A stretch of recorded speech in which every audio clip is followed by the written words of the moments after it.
So welcome to all of you, both in person and those of you who are watching us online, to the third annual Kelleher Forum.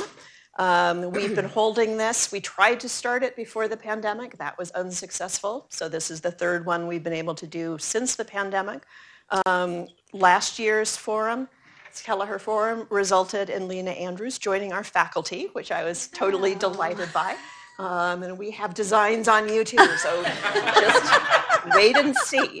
For anyone who doesn't know who Catherine Kelleher was, she was a founding faculty member of our school. She was the founding director of CISSM. She founded the organization Women in International Security. She served in the Carter administration's National Security Council staff and in the Clinton administration's Defense Department.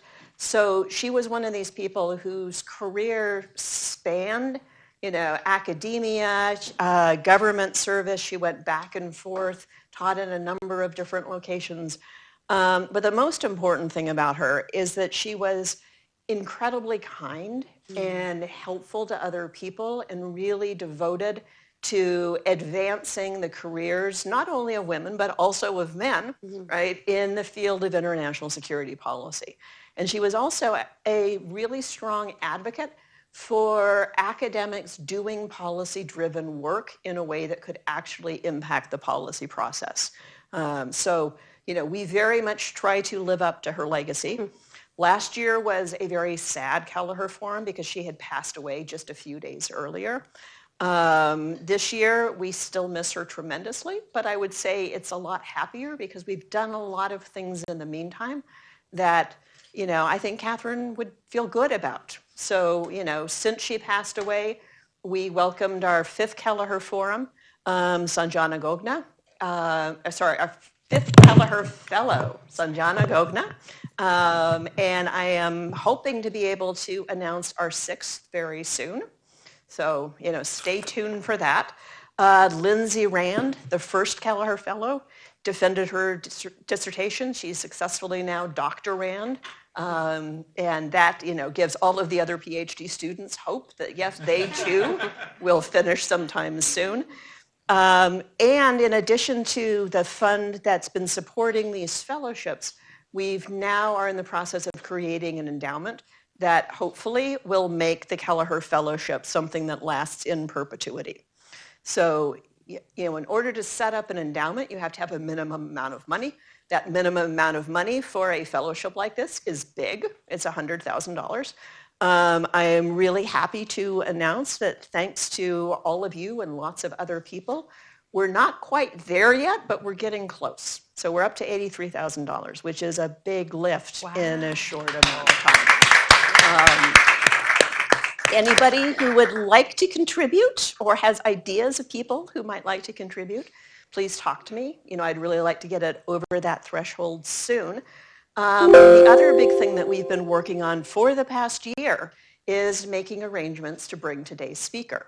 So last year during the Kelleher Forum, she spoke before the forum to Professor Warsnap's civil conflict class.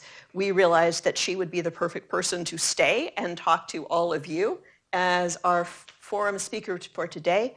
She's currently an associate professor at the School of Advanced International Studies at Johns Hopkins and a senior expert on Afghanistan with the U.S. Institute of Peace and vice president for the American Institute of Afghan Studies. She previously held faculty positions at the University of Minnesota and Columbia University and a postdoctoral fellowship at Princeton. And she's the author of Warlords, Strongman Governors, and the State in Afghanistan Studies. And she previously held faculty positions at the University of Minnesota politics and Columbia University and a postdoctoral fellowship at Princeton. And she's the... Good afternoon. Am I okay on the microphone? I think so. Folks can hear me. Okay, fantastic. Thank you so much, Professor Gallagher, for that introduction and for the invitation, and to Alec Warsnap for bringing me first to Maryland last year and then bringing me back again this year. We just wrapped up a wonderful conversation with his students. As I prepared to give today's lecture, I had the great privilege of revisiting Dr. Catherine Kelleher's life and career. One of the first women in the United States to receive a doctorate in security studies, she quite literally blazed the trail that I walked more than 4 decades later. She broke down barriers and shattered glass ceilings across the academy and in government. And she worked on subject matter from nuclear policy and disarmament to missile defense and civil military relations that had until then been deemed the intellectual and political realm of men and only men. Decades later, I have entered many of the scholarly and policy spaces she dominated, even led, and I have been routinely struck by how often I am still the only woman at the table. I cannot therefore really imagine the loneliness and trepidation she must have felt when she was the only one at the table, in the institution, and even in the field. Under such circumstances that she not only held her ground with courage and brilliance, but also made so much room for so many others, is an extraordinary feat and one most worthy of celebration.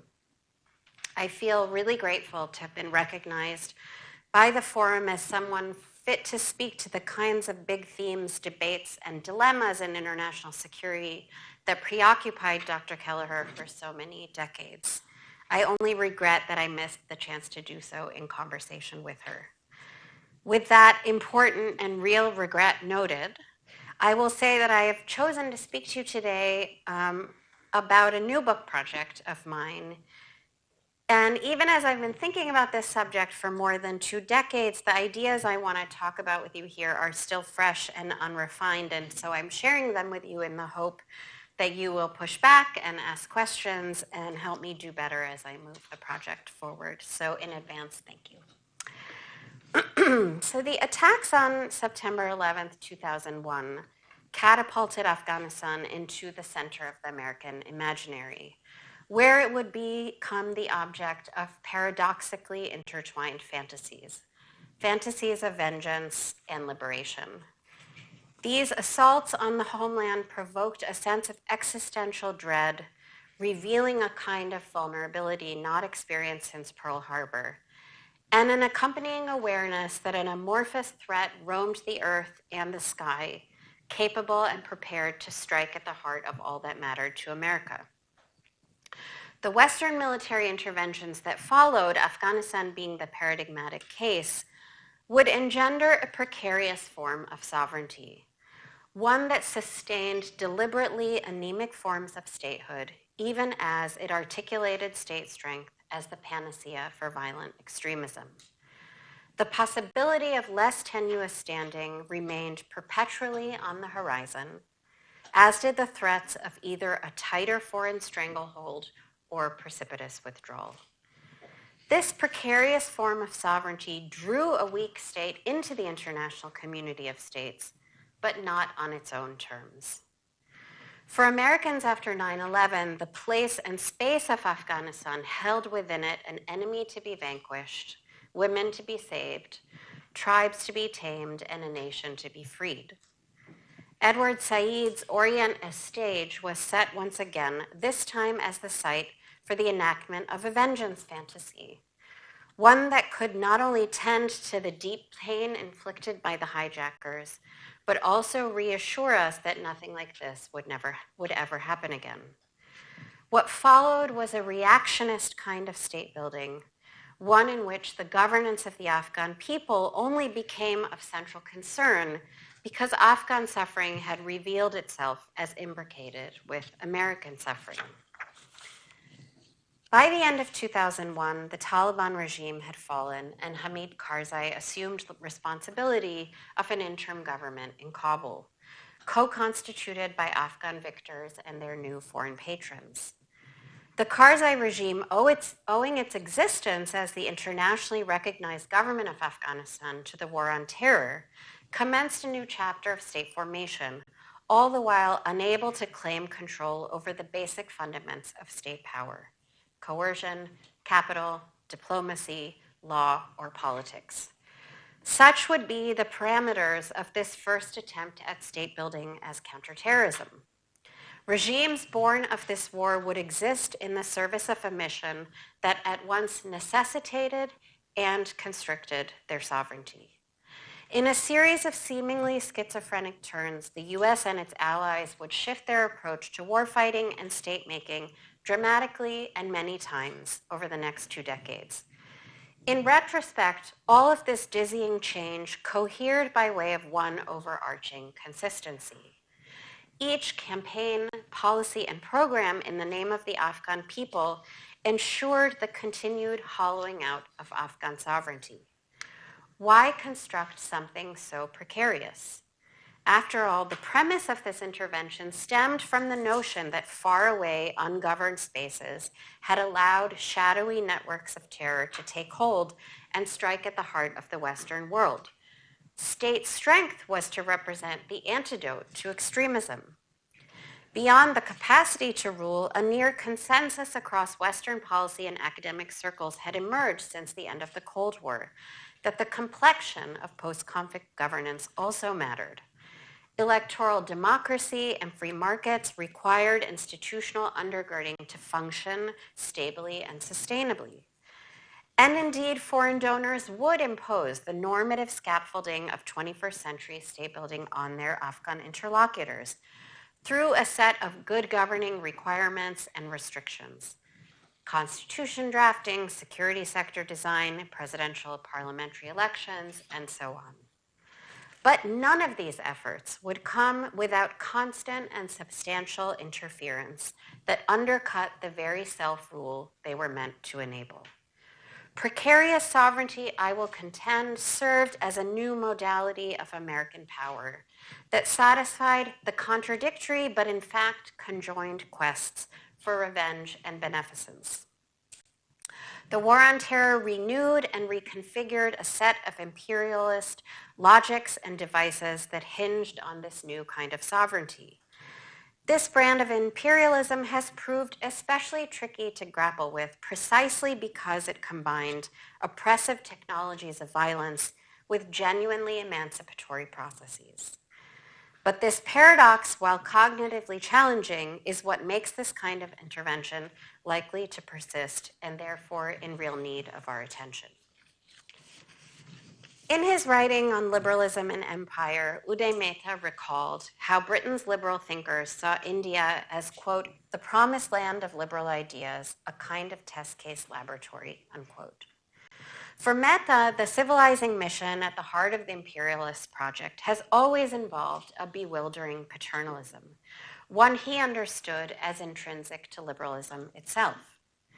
What I hope to convey today is that at the heart of contemporary Western military intervention, there remains the production of a politics that claims to introduce freedom to its subjects, but only to the degree it serves the intervener's interests. Liberal encouragement of governance implies a notional future when those who are not quite yet ready to manage their own affairs will perhaps claim autonomy once properly groomed.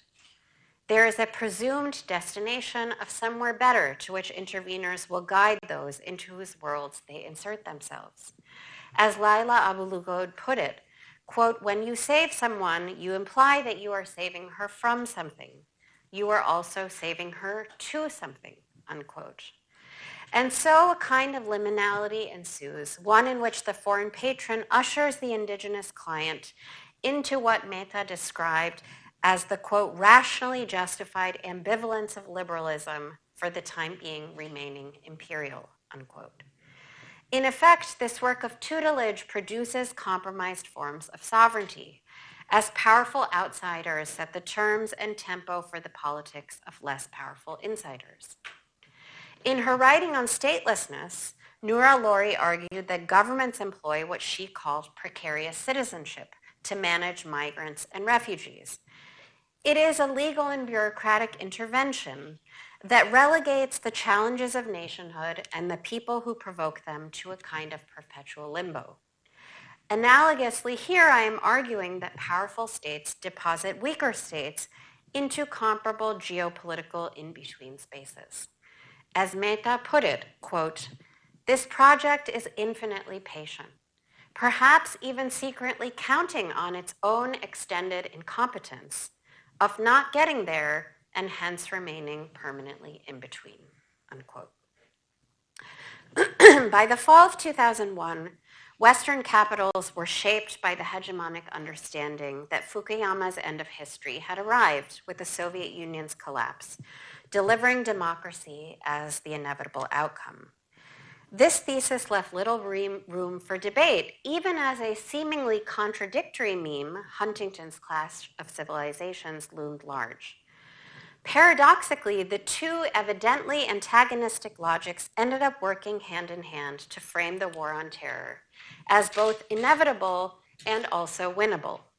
In so doing, they undergirded the production of precarious sovereignty, underscoring the necessity of a democratic solution to the problem of terror while offering up an alibi, as Karuna Mantena would put it. If things went wrong, at least the civilizational deficit inherent in those people over there had been identified from the start.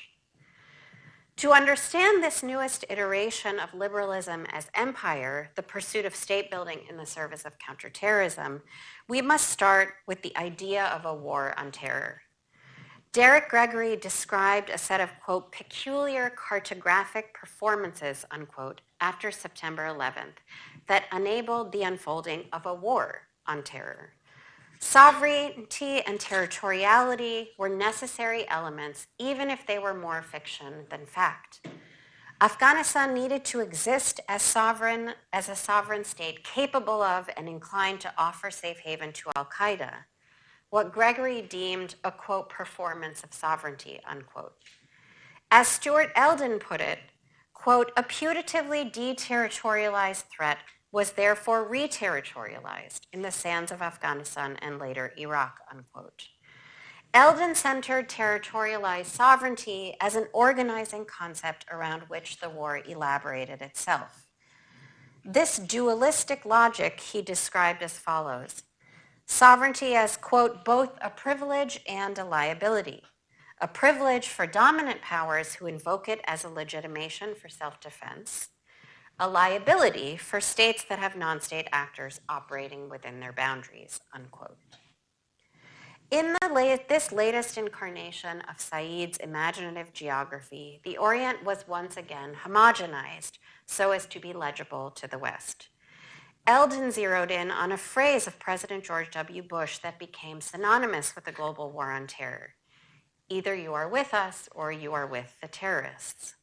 He noted in particular the preposition with as significant in that it created the possibility for, quote, incorporation or integration, a bringing together, unquote. This formulation most obviously laid the groundwork for alliances with like-minded states and enmity with foes, but I would argue it also opened up a new liminal space in geopolitics. The new Afghan state in particular would be birthed out of this binary, but it would float somewhere in between allyship and antagonism for the next 2 decades. As the war unfolded, Giorgio Agamben invoked the concept of state of exception and described the, quote, transformation of a provisional and exceptional measure into a technique of government, unquote. Agamben was writing of interactions between the American state and individuals like Guantanamo detainees. But we can extend this notion to relations between the American state and other states. After all, in order for the US to secure its reach into the global biopolitic, it required mediation and brokerage. In the case of Afghanistan, access to the Afghan people and to their territory. And this required the construction of states of exception that would in effect make their boundaries porous indefinitely to the reach of the US military, its affiliated apparatuses, their interests, whims, and vagaries. Agamben wrote of a kind of regression in this moment back to the Hobbesian realm that predated the state, a time marked by, quote, an emptiness of law analogous to the idea of a state of nature, unquote. The American launch of a global war on terror effectively rendered the entire world a kind of warscape in which the state of nature, and the attendant notion that the strong do as they will and the weak as they must prevailed and was in fact delineated as such. And much like the state of exception of which Agamben wrote, it was, quote, neither external nor internal to the juridical order. Inside and outside do not exclude each other, but rather blur with each other, unquote. This reconceptualization is useful in that it again reveals the space in between as the productive one. In his words, being outside and yet belonging, this is the topological structure of the state of exception. Being outside and yet belonging, this phrase also described the new geopolitical architecture of states hanging somewhere between with us and against us, states of exception. This is where they would find themselves. Let us turn then to the first and exemplary amongst the states of exception, the Afghan Republic of 2001 to 2021. State building in the service of counterterrorism represented a kind of intervention innovation, whereby the construction of a new government was a means to an end, not an end in and of itself. And because it represented a means to an end, I would argue that the Afghan Republic and any genuine sovereignty it sought to claim were doomed to fail before they even began. As I testified in the House Foreign Affairs Committee a few months ago, this contention does not suggest malice on the part of American policymakers, many of whom have cared deeply for the Afghan people and their country's fate. Nor does it absolve those who held power in Afghanistan from the responsibility they share for the return of the Taliban. Instead, it simply reflects the premise upon which the war was fought. As a vengeful response to terror, an effort to maximize control and flexibility in the face of an amorphous threat, and also a faith in our way of doing politics as a universal good. The early days, weeks, and months of this campaign involved a series of decisions, each shaped by the new paradigm of a war on terror, all of which had lasting implications for the prospects of peace and self-determination in Afghanistan. To start, this was a campaign in which America's enemies were quickly defined, and the enemies of our enemies became our friends. The U.S. coalition emboldened an alliance of Mujahideen commanders on account of their fighting prowess and long-held antagonism for the Taliban. Those individuals, understandably, expected a piece of the political pie after swiftly unseating the regime in Kabul. As I argued in my first book, from the start, these strongmen represented a profound challenge to President Karzai's fledgling regime. Through his deft deployment of palace politics, he translated that challenge into a key instrument of rule. But their empowerment in 2001, and repeatedly by the West over the years, certainly did not lay the groundwork for the building of formal institutions grounded in the rule of law, bureaucratic efficiency, or the advancement of rights-based accountability. Meanwhile, the mantra of with us or against us meant that the Taliban, decimated in the early weeks of Operation Enduring Freedom, had no role in the new political order.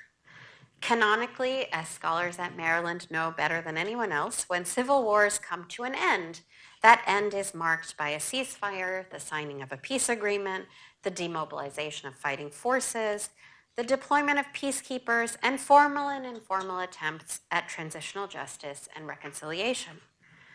Hamid Karzai, to whom many defeated remnants of the Taliban regime did try to surrender, was informed by the Americans that there was no peace, let alone reconciliation, to be had with these actors. Even as Karzai found roles in government for warriors of all kinds, the possibility for a dignified transition of any kind was foreclosed for the Talibs. One can only speculate as to whether or not such overtures might have preempted the emergence of a virulent insurgency a few years later, but the thought exercise is surely worth considering. The relationship between de-Baathification in Iraq and the insurgency that erupted thereafter offers further cause for such consideration. It is difficult, after all, to engage in post-conflict reconstruction when the conflict remains very much alive. And for the United States, as the ink dried on the Bonn Agreement in December 2001, the conflict was just getting started. Ongoing kinetic military activity, particularly in the so-called Pashtun Belt, meant that ordinary Afghans were subject to forms of violence that would remain beyond the control of a government that sought to fashion itself as a capable, legitimate state. Aerial bombardment, night raids, arbitrary detention, the destruction of property, and forcible displacement were a part of life for years for large swaths of the population. How could any indigenous government claim sovereignty under such conditions? And of course, foreign interference in Afghan affairs was not restricted to military activity. In every sphere of economic and political life, foreign governments and international organizations maintained perpetual influence. Political appointments, spending decisions, legislative and judicial policy, foreign policy, electoral outcomes, counterinsurgent tactics, and peace initiatives, all unfolded on terms beholden to timelines, budgets, troop allocations, and domestic political concerns in Western capitals. The 2020 Doha Declaration, a withdrawal agreement forged between the Trump administration and the Taliban insurgents, represented the ultimate outcome of the paradox at the heart of this brand of state building. Regimes birthed as a product of the war on terror exist in the service of a mission that grants them status as the new sovereigns, even as it constricts their actual sovereignty in the process. As Barney Rubin wrote in 2005, quote, building a national state means creating a sovereign center of political accountability, which is not necessarily the same as building an ally in the war on terror, unquote. Within these strictures of foreign intervention, a kind of precarious sovereignty emerged within which Afghan politics unfolded. To borrow a phrase from Judith Butler, improvisation in a scene of constraint. To attend only to the United States and other intervening actors would miss the larger story of 21st century state building. Very real forms of Afghan agency, collaboration, and resistance took hold. Political elites like President Ghani, President Karzai before him, as well as the strongman governors I studied, knew their country and its people better than outsiders ever could and translated foreign intervention into their own forms of politics. Security, reconstruction, democratic deliberation, and the advancement of minority and women's rights followed suit in many parts of the country. Journalists, civic activists, artists, scholars, and entrepreneurs created social spaces that thrived even in the face of constant threat, opening up new opportunities for education, business, and culture. Meanwhile, the Taliban fought with brutal tenacity, but also took up its own forms of rudimentary governance in the territories it controlled. Foreign aid, development programming, security sector assistance, and kinetic military action were all absorbed into these local political economies, but they rarely dictated the terms of engagement and as such rarely secured their desired outcomes. Foreign ideas about Islam and ethnicity never quite reflected the nuance of state-society relations in Afghanistan, always presuming categories and divisions to be much more rigid than they actually were. From my perches outside the capital city of Kabul, I routinely observed forms of flexibility, pragmatism, and accommodation that defied the various myths about Afghanistan as hopelessly fragmented, impossibly ungovernable, predisposed to extremism, and so on. I watched as fierce rivals made peace with one another and unruly warlords submitted to the presidential palace's authority.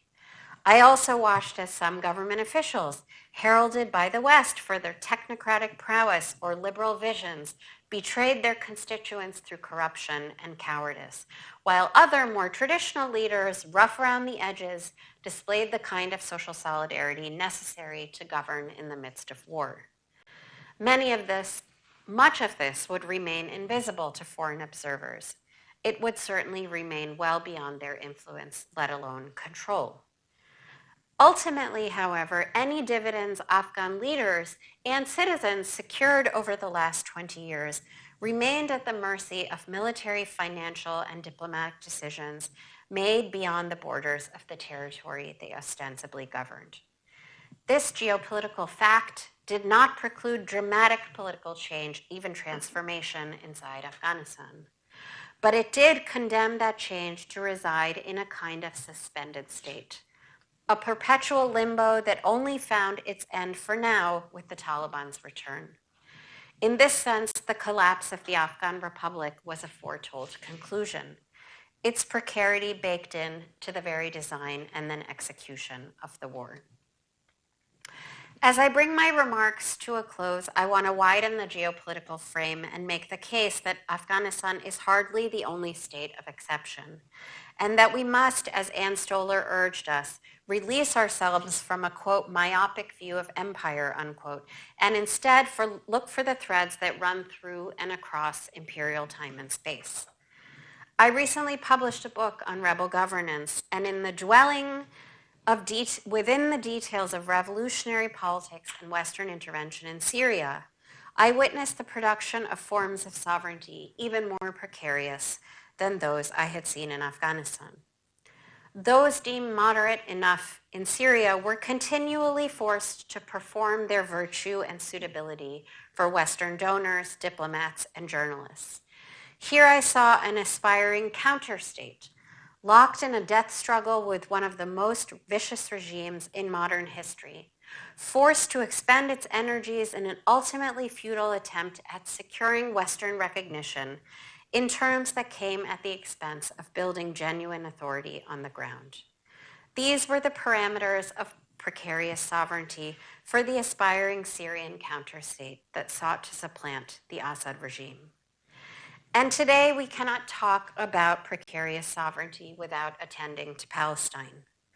The relationships between violence, extremism, and the geopolitics of sovereignty, or more precisely what Stephen Krasner called the organized hypocrisy of sovereignty, are indeed best exemplified in the horrors unfolding in Gaza as I speak. Indeed, the Palestinian people's lack of control over their territory, economy, and politics are surely one of the most profound demonstrations of the inequality inherent in contemporary international relations. Those who are denied statehood cannot exercise the rights and responsibilities that come with sovereignty. How are they to engage in self-defense, in foreign policy, in cross-border trade, in free and fair elections? An absence of sovereignty has long made the so-called Palestinian question beholden to regional rivalries, transnational jihadism, Israeli domestic politics, Arab authoritarianisms, and election cycles in the United States. Palestinians have never had agency in international institutions of the kind that can compete with those afforded a member state of the United Nations. This helplessness by design creates enormous room for actors like Hamas, a group unconcerned with our international community and as such free to engage in war-making and state-making on its own terms. All the while, the people of Gaza are made to pay the price for extremist violence that originates from within their strip of land, even as they have been precluded from anything resembling self-determination over it.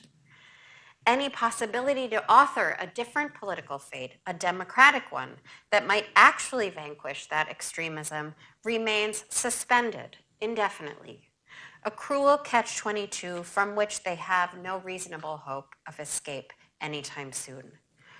This fate will come into especially sharp relief if and when we finally enter a post-war moment, when questions of governance and security will be asked anew. And so for those of us sitting in institutions like this one of higher learning and research, or those of policymaking in the Western world, we must look closer and harder now at the kinds of fragility and failure we engender by precisely those interventions we claim to be doing the work of state building in the service of countering terror. Thank you very much.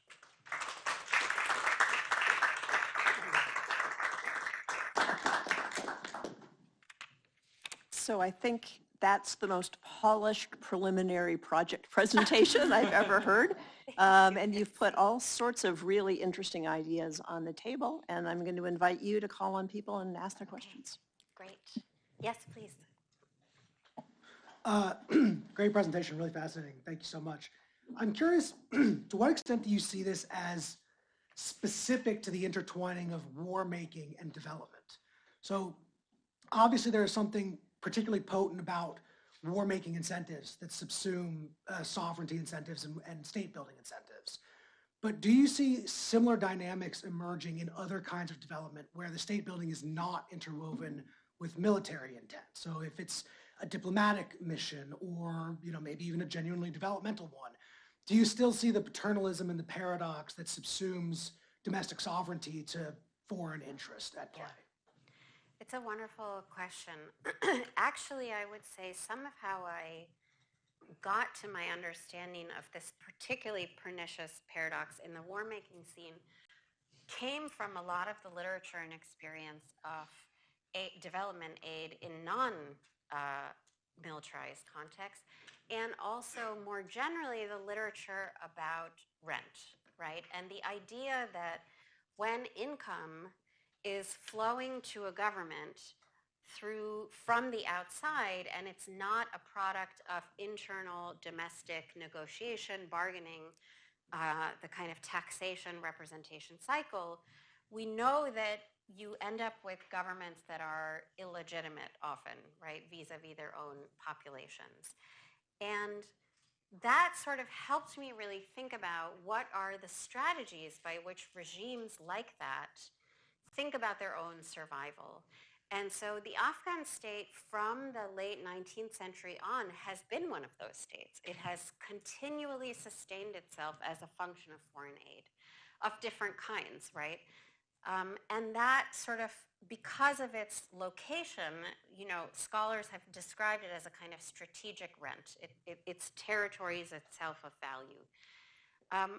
What I think, is really interesting about previous iterations of that dynamic is that, for example, when the British entered an arrangement with the Afghan king ruling at the time in the late 19th century, they did not prevent him from using violence and taxation and predation and actually, forcible displacement, even enslavement, forcible conversion, all of the instruments of state making that European rulers had used themselves to consolidate power.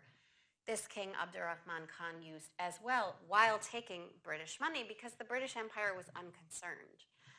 What to me is interesting about the evolution of these kind of relationships is the liberal dimension, right? The dimension in which we expect these states not just to take our money in exchange for something, which is one way of giving up sovereignty, but also to configure their politics in ways that suggest that they are actually in charge of their own politics, right? Through things like elections, and that are performing internal legitimation in the ways that we associate with democratic politics.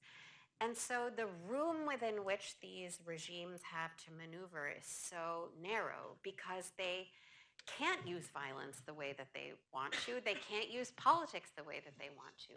They have to do all of that while also being tied up with other governments' agendas. And then finally, as you say, on top of that, they also have to deal with foreign violence inside their territory. So it's sort of like a pressure that's coming from every direction. And then what really interested me was the way in which we blamed those regimes as if they were sort of venal and corrupt characterologically versus just rationally responding to the conditions within which they had been placed. And the last thing I'll say on this question is I think the counterterrorism piece is particularly distinct and particularly challenging because it brings this third actor, the terrorist, into the frame, right? So the state, there's our state, there's maybe there's an insurgency, there are other dynamics, but ultimately there's this other actor that strikes at the very heart of what we fear and what we care about. And that produces, I think, in the 21st century, an impulse for vengeance, but a kind of impulse with which we're deeply uncomfortable. And so we have to think about how we're actually helping other people, how we're actually improving the lives of other people by seeking revenge for ourselves. And that tension, which isn't always actually entirely false, like it's not a complete fantasy. There's some element that's interesting and real about that. But that tension, I think, it produces like deeply irrational policy and also prevents substantial debate around that policy, because if you raise serious questions, as some people did, for example, after 9/11, that maybe we should go to war in Afghanistan, you are deemed to be insane, right? Or unpatriotic, or just deeply naive and radical in your views in a way that, you know, in retrospect, now we can have this conversation. Like, was that a good idea? Was the way we did things the right way?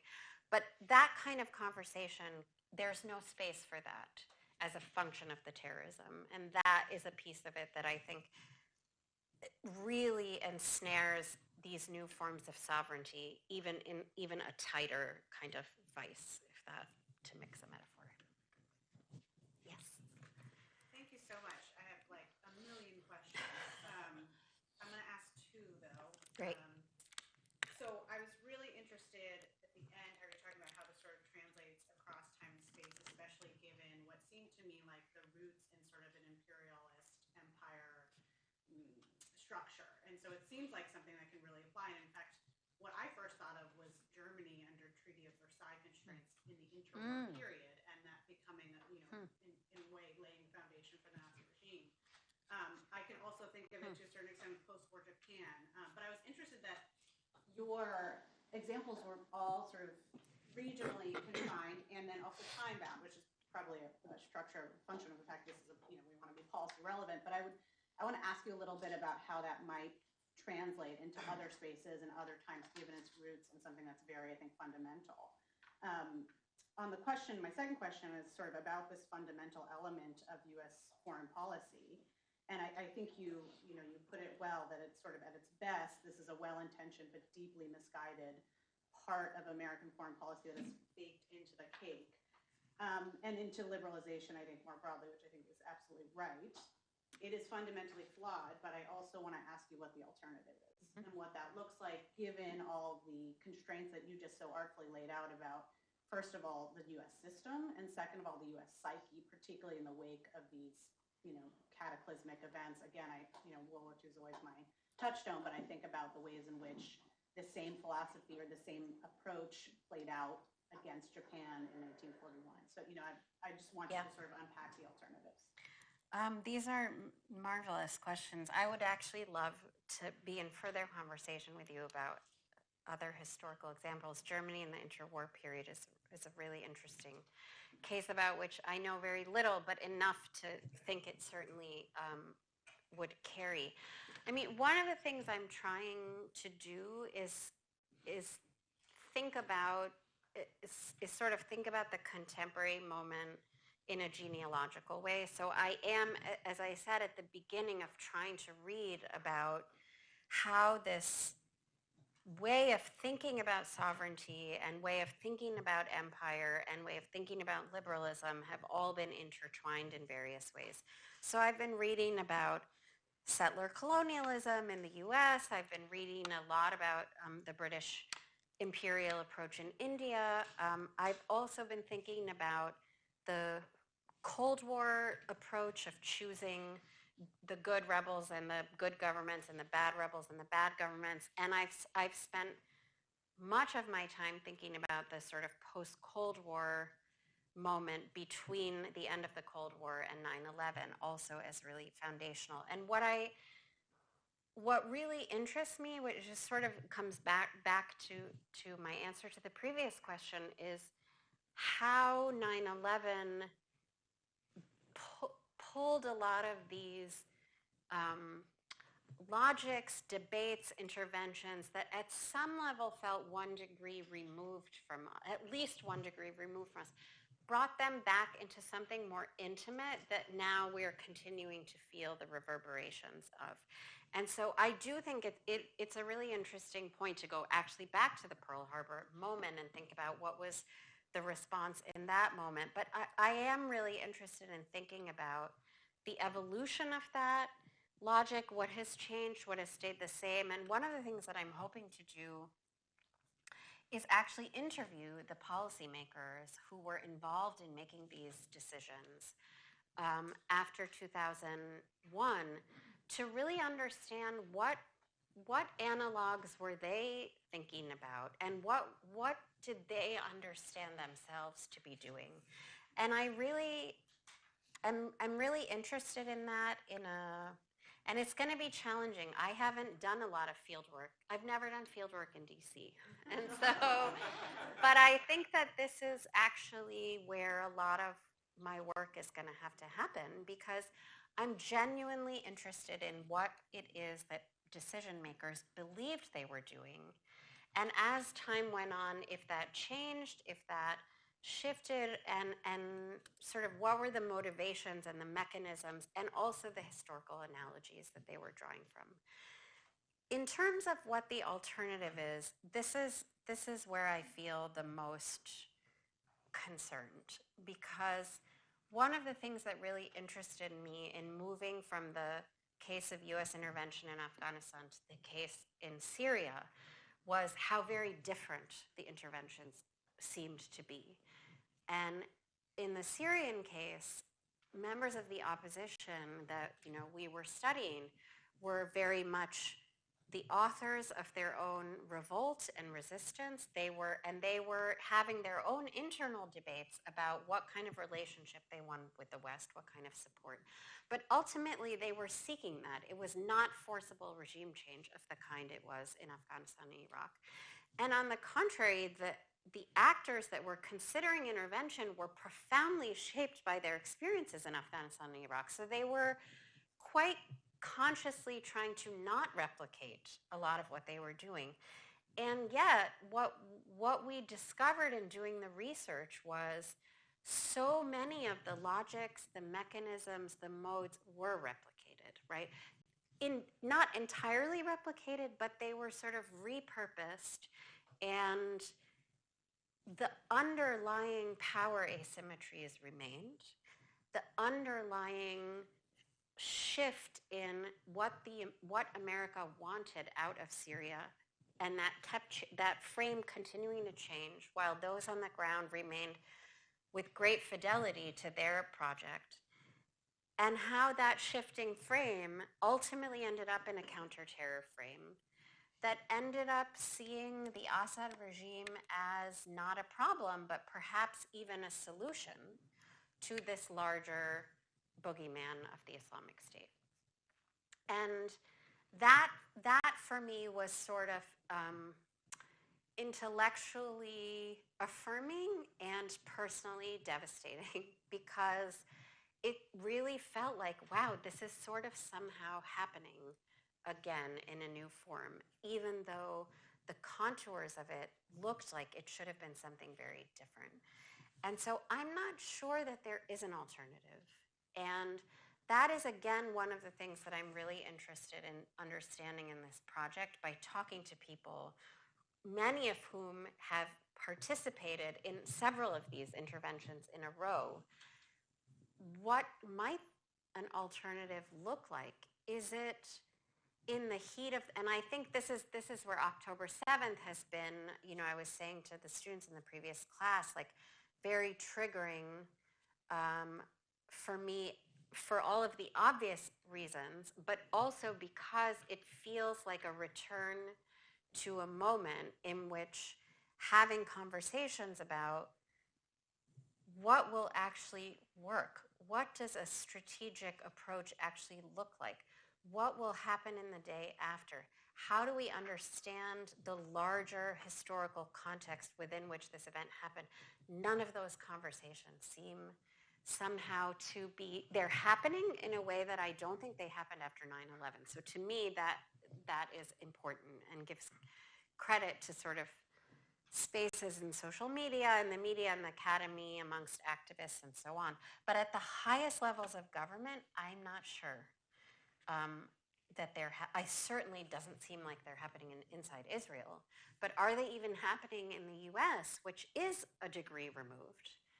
It doesn't seem to be the case. But again, this is to me what is so urgent about this. Like, could we somehow bring to bear, as, you know, I think President Biden did in his kind of lukewarm way in the bear hug moment of saying there are decisions that we made after 9/11 that we regret. And just that gave me some sense of hope for some possibility that we could see that there's resonance between these moments. I don't think that the Israelis could hear that in that moment, but maybe that can be a more substantive part of the conversation going forward. Alec. Thank you so much for this. I think, so first of all, I look forward to signing this book to consolidate like 5 weeks in my class. I appreciate that. But also, I think the other reason I appreciate this is I think that even people that disagree with you are going to be forced to talk about it in terms of these distinctions, which I think is really important. And so there's one parallel to me that keeps popping to mind that maybe is helpful to you, and there's one takeaway that's related to me that's in the weeds, I think. And so the crux of civil-military relations, right, in terms of building a strong state, is you want to build a military that's strong enough to defend your state, but isn't going to use that force to overthrow you, right? And so that is in a world in which you share the same existential threat of your state being overthrown. And despite that, we know from the field of civil-military relations that all sorts of pathological things happen where you try to weaken your military in a way that supports you, that thus leaves you vulnerable to outside attackers.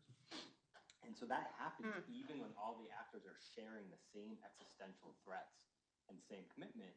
And so in this case, right, this seems like Looney Tunes when we put it in your perspective, right, that you have a different need for the government or the military of the force of the country you've intervened in, right, and that you want them to be achieving a different objective. So we can do things pathologically even when we want the same thing. Yeah. So the idea here that wouldn't be the case. And so two things pop out to me as kind of observable processes to talk about in this context in your book, because you've had this macro picture, but I'm stuck in the weeds. And so the first is this kind of these questions about security force assistance. So like one of the things we took out of Afghanistan, you talk to like special forces, they're like, we can build tough counterterrorism forces.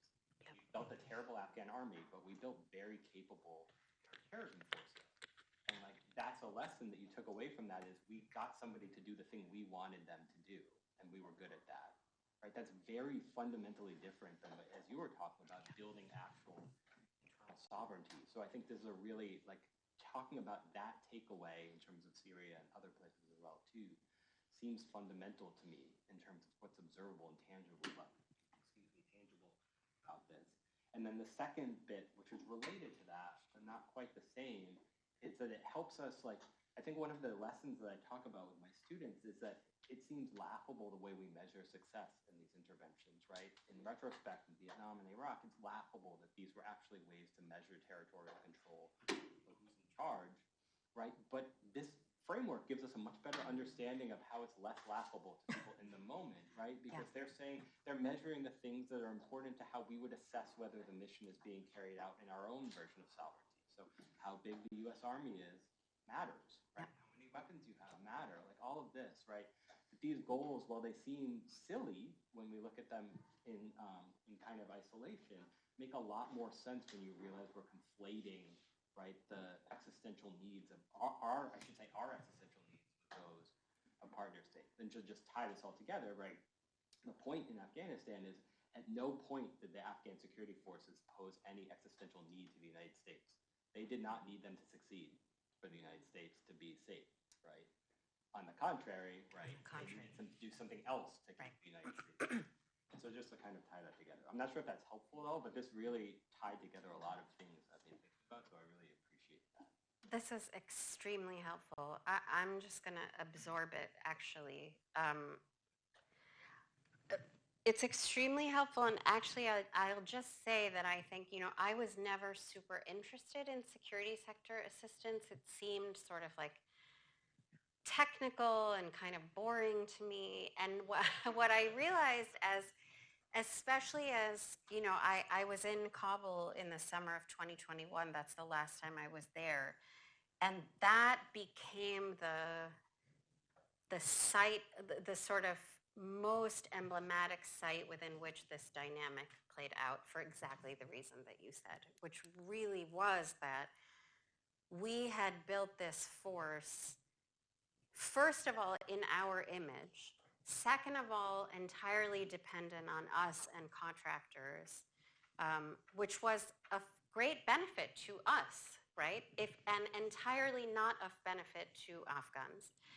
And then third, once we decided that we could do counterterrorism with the Taliban, because the Taliban were no longer terrorists, and they would help us fight the Islamic State, for example, then the whole purpose of the Afghan National Defense Security Forces evaporated as far as we were concerned. And what I think was so striking to me at the time was how our Afghan interlocutors could not believe that that could actually be true.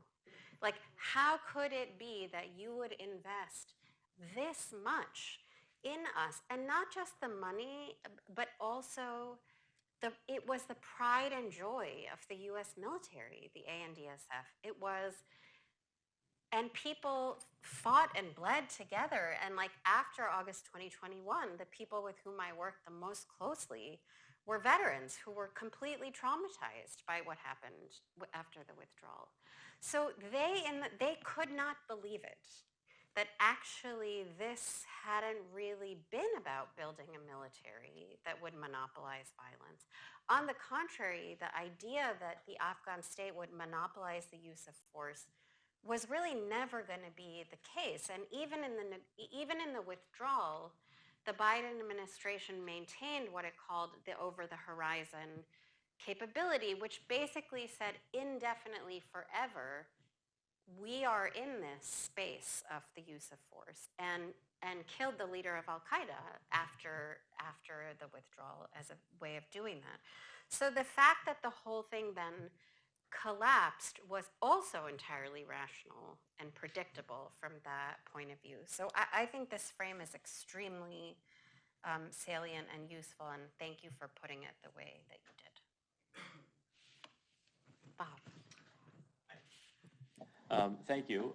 I've always admired your intelligence and your scholarship and your willingness to go to focus on issues that get to the heart of conversations we're not supposed to be having, as you said in your first response.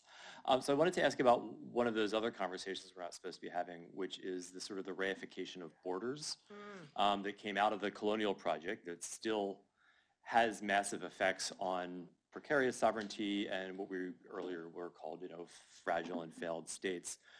And it's outside of the Overton window to talk about them, right?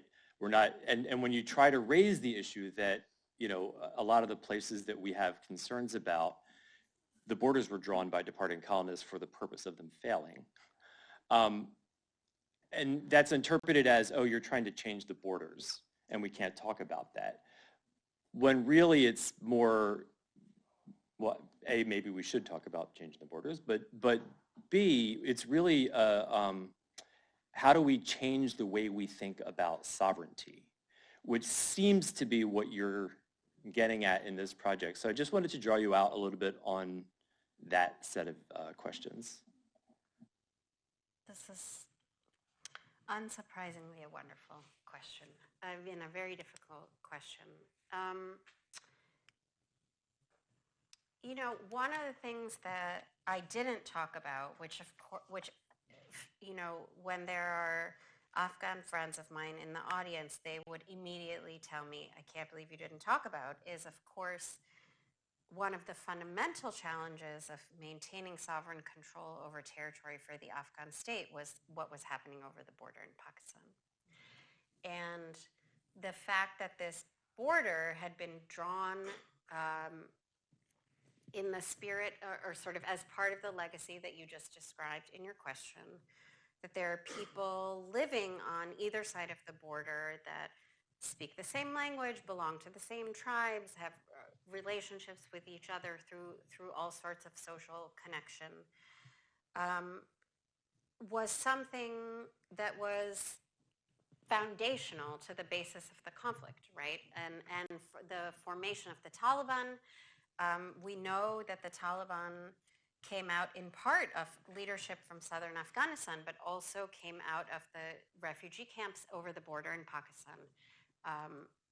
And that dynamic of the Pakistani sponsorship of the Taliban and of the Pakistani relationship, deeply paradoxical relationship of being a key partner in the war on terror with the United States and being a key sponsor of the insurgency that the United States was fighting, remains like one of the great puzzles for those of us that have worked on this conflict. It just doesn't really make any sense. And part of it is this border, right? And part of it is the question of how to delineate the nature of the conflict. So one of the things that, I talked about the work of Stuart Eldon and Derek Gregory, who are geographers who think very much about boundary and border, right? And so, that quote that I had, that this was a threat that entirely straddled boundaries, Westphalian borders that we recognize as such, and desperately need to be sacred for the reasons that, because of the chaos we imagine will ensue. But of course, other actors do not acknowledge those borders or boundaries. They are in fact understood as ongoing colonial impositions. And so many people could have asked after 9/11, why didn't we go to war with Pakistan, right? Why did we go to war with Afghanistan? Why did we, after we killed Osama bin Laden in Pakistan, not then identify Pakistan as a safe haven if we didn't want to 10 years before? So I'm not advocating going to war with anybody else. Lord knows that's not my goal here. But one of the things that has been really striking to me is that as we insist on not having this conversation, the actors that we are most concerned about exploit that fact, right? So the Islamic State in Syria went a step further and is building a caliphate, right? When I started studying them, they don't think about states as relevant at all. Forget wanting a different state or they are reconstituting a kind of political order that maps onto their vision of how the Islamic world should be organized. And that is totally not related to where the borders are drawn on the map. But of course, we can't move into those spaces and interact that way. And here I think, I would say the story of Hamas in that way is also extremely similar, right? In that there's a book by Somdeep Sen called Decolonizing Palestine, which is a really interesting book about how Hamas exists as if it is a state, but also takes advantage of the fact that it isn't actually a state and moves between being a resistance force and being a government in ways that for those of us that study rebel governance is familiar to us.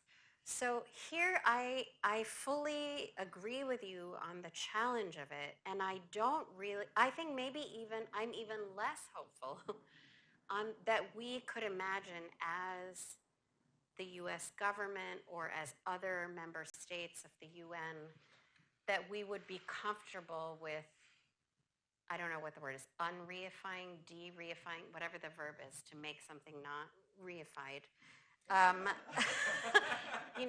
Because that is just, it may be in our ultimate interest if we're really thinking about genuine sovereignty and self-determination, but I don't think that's really in our interests. And so I think it's better. And it's also not necessarily in the interests of the regimes that we support in other parts of the world, right?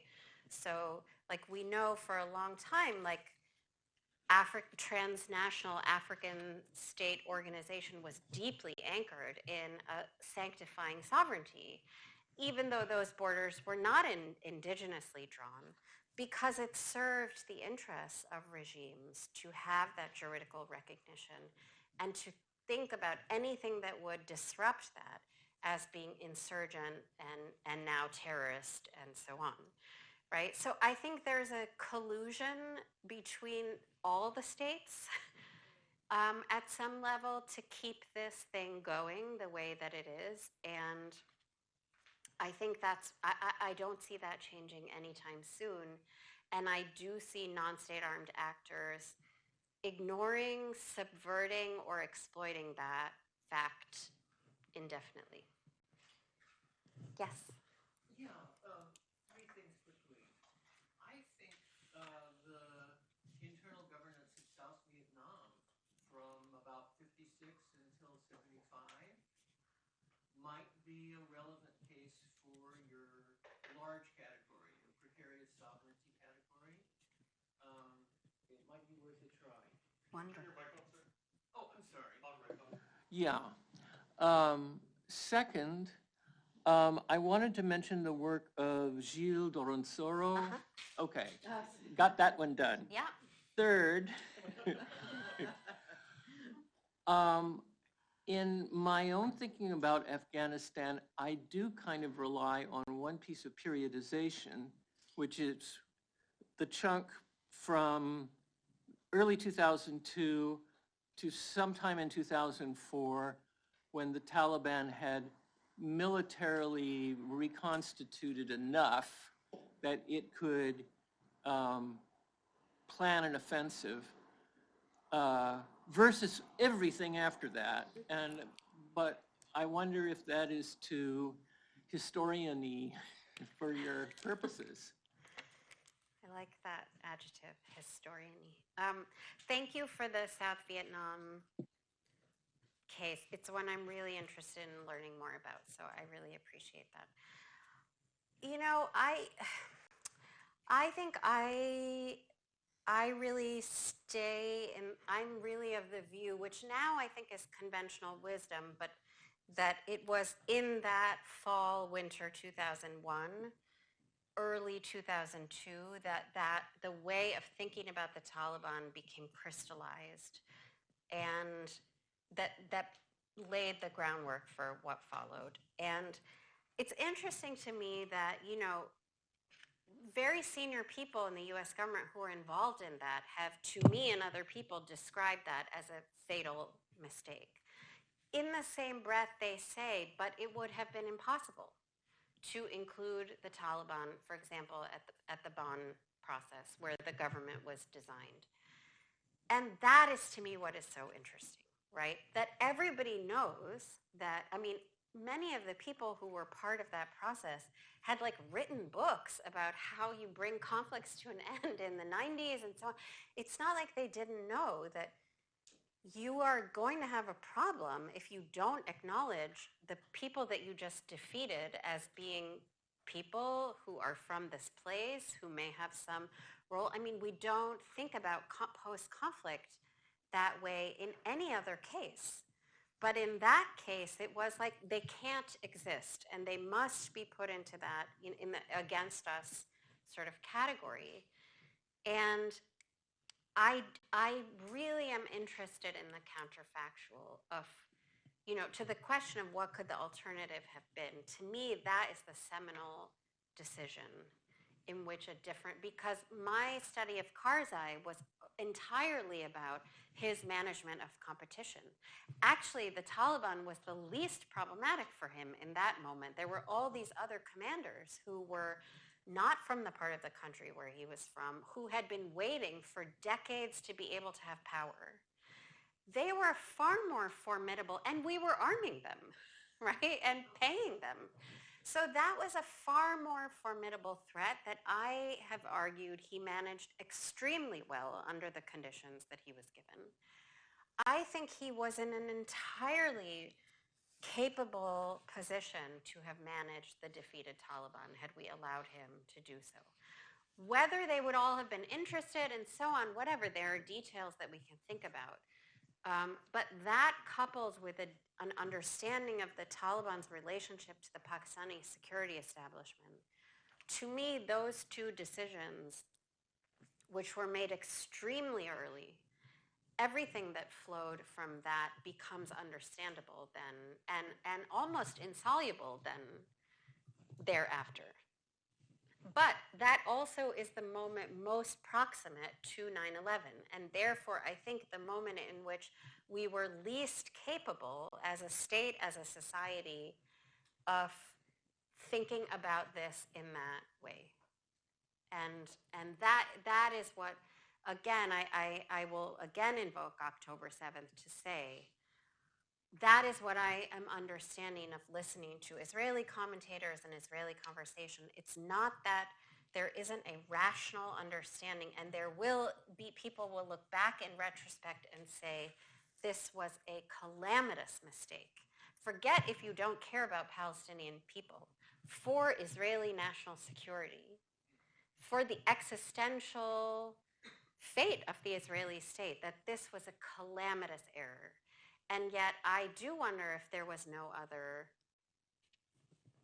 outcome that we could have actually have expected after an attack like that. And that is the horrible tragedy of it. And my hope is that as Americans, it didn't happen to us, right? And so we can share the lessons 20 years later, or 24 years, 3 years later, with our ally and say, but maybe they can't hear that. But I think it's a very similar moment in that sense. Nancy, I'm looking. Oh my gosh. Okay. That's a good note to end on. Yes. Let me just say how delighted I am that you have moved to DC and that you're going to be here to hopefully continue having many more conversations, because I think you're raising really, really important fundamental issues in a way that everybody in this room seems eager to engage with. Thank you. So I look forward to many more, and thank you very much for these wonderful comments and questions and for having me.